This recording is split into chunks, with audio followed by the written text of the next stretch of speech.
Hi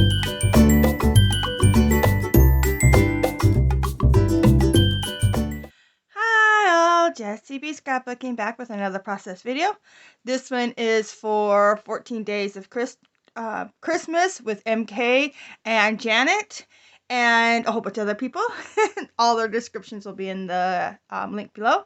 And today I'm doing story 4, and here is the pictures. This is our new puppy, Enola, and this is our old dog, Tucker. And Tucker mostly is an outside dog, um, but he does get to come in once in a while, especially when it's really cold. But he has his own pen, and so Enola got to go out and spend a half an hour outside with him, just running around in her pen where she'd be nice and safe. And he's such a good boy. He's really good with other animals that he kind of just sniffed her and then ignored her the rest of the time, even though she was trying to get him to play. It was really cute. So that's the picture I'm doing today. So let's get going. Okay, so I cut this piece of pattern paper. It has some little words in the background. What I was trying to show you, I don't know if you could see them, but I think it just says like Merry and Bright or something like that. But they're just little something, so it's not just a plain white background. And then all of these snowflake circles I cut out of 3 different pattern papers from 3 different um, collections. So 2 of them are paper pads, and one was, oh, no, 2, there's 4 different papers, because 2 of them are from an Echo Park Hello Winter, and then one is from a um, that white snow um, paper pad I have, and then the other one was from the Sugar and Spice one. That's the red one. But I'm just kind of messing around with it right here. I'm actually going to take all this off in a second. But I wanted to do a layout with circles. I have these 1-inch circles that were in the pattern papers, and they all had snowflakes on them, and they all punched out beautifully with my 1-inch punch. So I decided I wanted to do some sort of layout with them. So this is what I came up with. I am going to mat all my pictures, leave them as the collage that I printed them as, and mat them all on this wood grain. You don't see a lot of the wood grain, but you see just a little bit around the outside edge, and I like that. So I'm actually going to use a pen and draw, um, give myself a kind of like a guideline of where my picture is going to sit, and then that way I can move the picture and put all these circles down, but not put circles down, so they're fully covered up by the picture when I lay it down. It just gives me an idea where it is.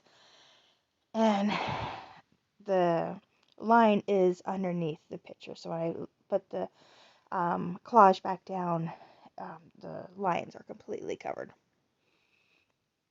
Okay, so then I laid them on here, and I realized that I couldn't see them all that good. I mean, I could see them just fine, but I decided that I'm going to ink the edges of all the circles.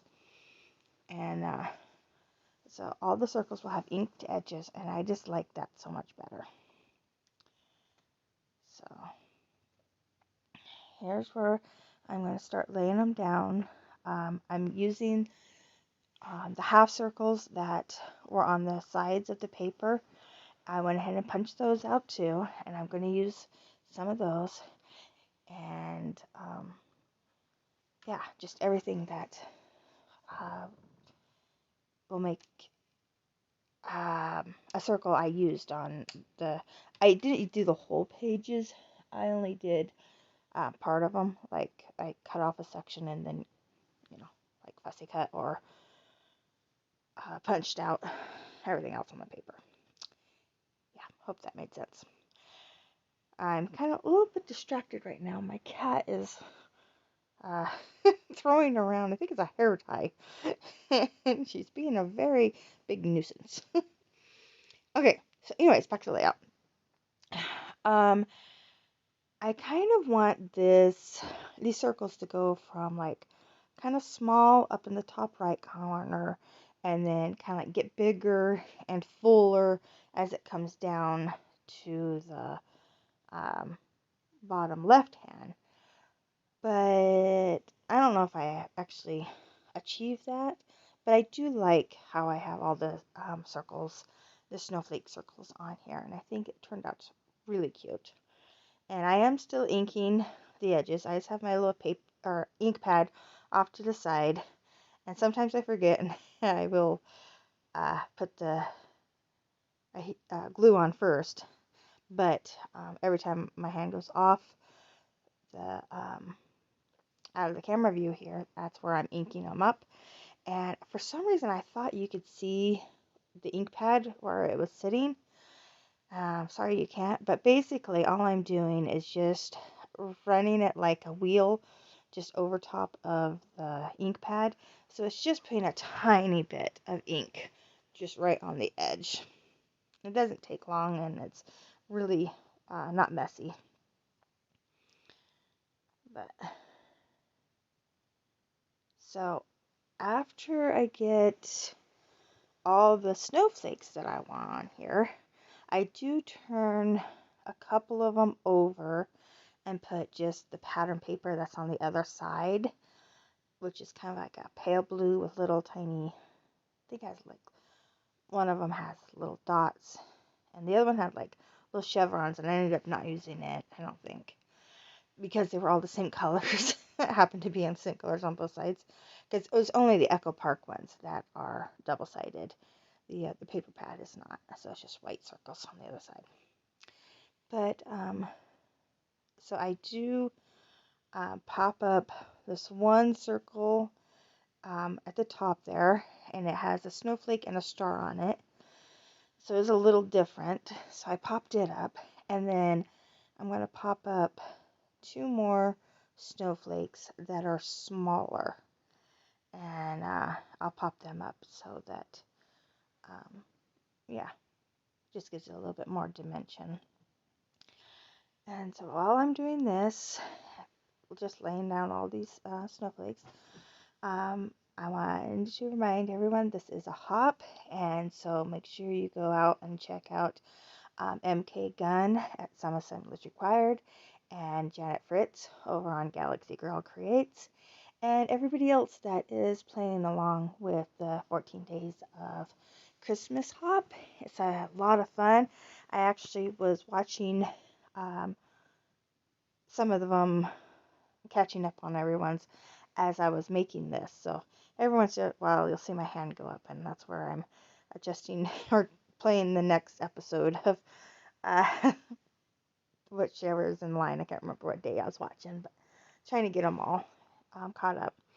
So I was scrapping and watching those. So that was fun.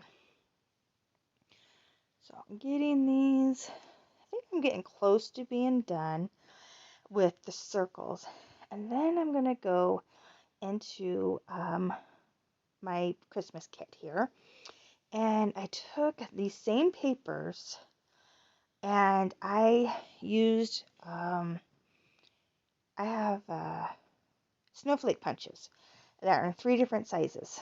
Um, and I punched out some of the snowflakes with my snowflake punch. And so that's what this bag is full of. So I did this when I was getting my Christmas stuff all set up. So I didn't do it on camera, but you can see these adorable little snowflakes. And I have a small, medium, and large. And I think the large is 1 inch. And then they just go smaller from there. And I'm using a couple of different red ones because I like the way that the red snowflakes looked with my picture, because the picture's printed out where my yellow lab actually looks more red than yellow. He's actually a darker yellow lab, but he's just a yellow lab, and I don't know why my picture's printed the color they did. But I do like how they match the red in this layout. So I'm going to print out or pick out some of those red snowflakes. I decided to pop up the picture onto some foam and give it all that little bit more dimension. I use my ATG to adhere it, and then I also use wet glue for a more lasting hold. The ATG makes it adhere instantly. There I was actually showing my sister. She came in as I was working on this, so I was showing her the picture I was doing. And yeah, so I've used, I think, I don't know, 2 of the bigger snowflakes and then a whole bunch of the little bitty ones. And I'm just kind of like, everywhere there was a little spot, a little empty spot, I just kind of stuck a snowflake in there. This has no title on this layout. I will eventually put the number on there, but I forgot to do it, so I'll have to go back and do that. But yeah, so this is my layout. I love how it turned out. It's really cute. And I was going to put a title on here, but then I couldn't figure out where I wanted it or what I wanted it to say. So this is it. This is my layout. Thank you so much for watching. I had a lot of fun making this one. If you like it, please give me a thumbs up. If you want to see more, please subscribe. Thank you so much for watching. Bye.